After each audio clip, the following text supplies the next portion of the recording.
Arab Zionist Buka Suara. Osman is an Arab Zionist. You don't find that every day, but she is a Syrian, Lebanese, German who grew up in the region and then moved around, and today is the founder of a new platform called Arabs Ask, about all the different questions of all of the myths and lies that, go around the Arab world about Israel and the Jewish people. So just tell us a little bit about your journey from the Buka Valley, which is north from us here. We're neighbors, essentially, right? Absolutely, absolutely. To being an Arab Zionist. Yes, you don't hear that every day. No. So I'm lucky that I broke out of the system that brainwashed hundreds of thousands, millions, I dare say. So my story, I was born in Damascus. My father is Sunni. My mother is Lebanese, Shiite. I grew up in the Buka Valley, actually, the heartland of Hezbollah. And I must admit that in my teenage, I liked them. I thought Hezbollah were heroes. They saved us whenever Israel attacked us. Up until in my 20s, I moved to France to study winemaking. Oh, by the way. A good thing for a Muslim girl. Absolutely. Yeah. That's what you do. Yes. I wanted to open a wine bar in the old city in Damascus with a friend. He used to be, at least, a hotelier. So I moved to France, and by chance, it was a coincidence, I ended up in the Jewish quarter in Strasbourg, and I thought it's like the Jewish quarter in Beirut or in Damascus. This one had a lot of Jews. Yes, because the quarter in Damascus is, it's a museum, no more Jews. Right. Yes. And I lived 200 meters from the synagogue, one of the biggest in the world. Wow. And I thought it's a museum because up till then, I had never seen a synagogue. And on the first day, I went across the street to the grocery store, and I was happy because I found all the ingredients I needed to cook. Little I knew it was a kosher store. And I realized that when 4 men entered the shop, and I realized they speak in Hebrew, and as I turned, they were ultra-Orthodox Jews with sideburns and the hats and everything. And I had a panic attack. You'd seen the devil. The enemy, Yes. Right there. Right. I left my stuff, stormed out across the street, ran up to my bedroom, locked the door, although no one was following me. And as I was calming myself down, because I was sweating, I couldn't breathe. Oh. And when I was calming myself down, I looked in the mirror, and it just hit me. I realized the absurdity of our reality. I had a panic attack because I was sharing the same space with Jews, with the alleged enemy, right? Although they hadn't looked at me, it was a mixture of hatred, but mostly fear. Fear. It's all about fear. And since then, having access to uncensored information in Europe, I revisited the narrative I was taught at school, by my parents, by my friends, the news, the professionals, who blame everything, all ills of the world, on Israel. I read the narrative that was omitted from my existence, the Jewish story, the Israeli version of the events, to realize that Hezbollah are not heroes. They were actually the assailants. And throughout the last 70 to 80 decades, Israel showed a lot of restraint, but this doesn't help. We couldn't avoid the many wars, could we? No. Unfortunately, it's lose-lose here. You show restraint and the enemy sees that as weakness. You use force and the world sees us as oppressors. We can't win. So you realized Jewish people weren't the devil. You started reading the narrative. At what point did you become a Zionist? Yes, good question. I actually read privately and decided to stay in Europe to raise my son away from the Middle East.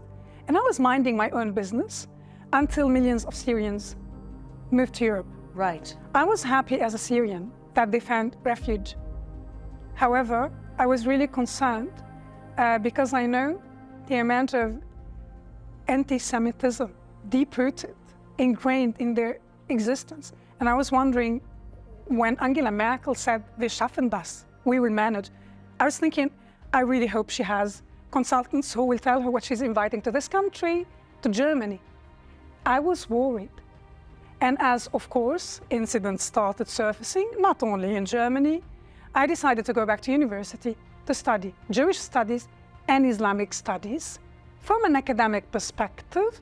And slowly but surely, I fell in love with Judaism, but also with this country, with Israel. And this is why yesterday actually, I came here for the first time. I'm so proud to be here among people who teach us a lesson of resilience, of solidarity, of persistence. That's so beautiful. We're so blessed to have you here. And what are you doing here on your trip for the first time? As Fleur mentioned earlier, after the 7th of October, I founded a project called Arabs Ask. I was so angry, still am, after I've seen what happened on Saturday, that wicked day. And although I hate social media, and my son says I live under a rock, I'm a dinosaur, I realized, especially watching the mobs on the streets in the US and in Europe, that our only chance is social media to reach all these people who actually believe Israel is committing genocide in Gaza. Did they forget what happened on the 7th of October? Because I promise you, as a mom, when I saw the news, I thought of a mom in Gaza waking up to what happened. She knew exactly what these devils brought upon her children. And so Arabs Ask is one way for us to create short videos and debunk all the lies widespread, especially by my favorite TV, Al Jazeera. The harm they're doing. And I came to Israel because I think it's very powerful to start in Israel, especially as a Syrian Lebanese/German citizen, which allows me to be here now. It's very strong to start here from the forbidden land, because once you come as an Arab to Israel, you've crossed all the red lines. And I want to send that message because, as you said, Flo, I am a Zionist unapologetically. And I'm going to tell you what I told them. I can't imagine someone during the Holocaust or after having any hope for the Jews. Still, the Israelis managed to establish a Jewish state.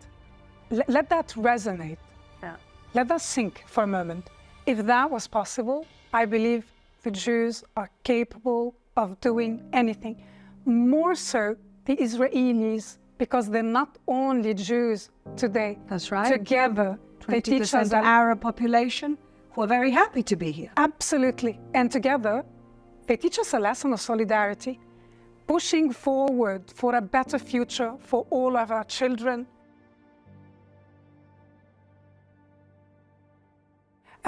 It seems like it's not working because Hamas's propaganda is very effective. Very. Very. And with the help of Al Jazeera, of course, it becomes even more effective. Mouthpiece. I mean, we say it's effective, but let's be careful. It's not very helpful, especially not to Gazan civilians. Of course not. The way they don't care about civilians. Absolutely. Doesn't matter whose side they're on.